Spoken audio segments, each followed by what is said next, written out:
warahmatullahi wabarakatuh. Arurang ti kelompok 4 kelas 8I bade nampilkeun basa Sunda nyaeta warta. Sataacana tepangkeun Abdi Anjani salaku host, pelaku jeung kameramen.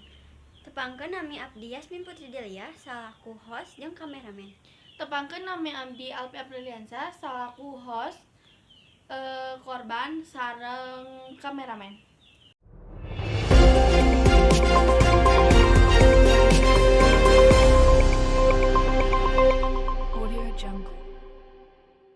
Assalamualaikum warahmatullahi wabarakatuh. Sampurasun, wilujeng enjing pamirsa sadayana.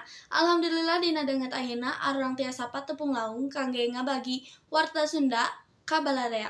Tepang deui sareng sim kuring Yasmin Putri Delia Sareng Abdi Alfi Apriliansa dina program Warta Sunda. Aya sababaraha warta anu bade dibagikeun ka pamiarsa dina 5 menit kapayun. Seorang lalaki diduga boga gangguan jiwa ngacilakakeun babaraha warga sabari mamawa golok.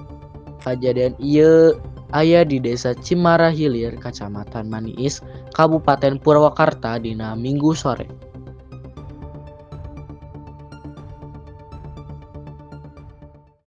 Berikut CCTV anu aya di tempat kejadian. Tuluy nangkap rekaman kejadian.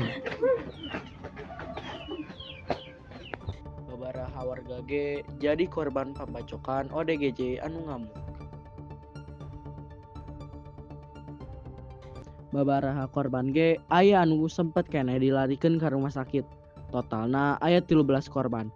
5 diantarana boga luka parah.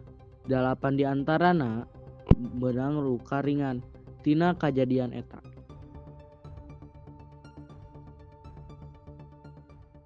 Di dia abis sareng salaku korban, jadi kumaha kronologina?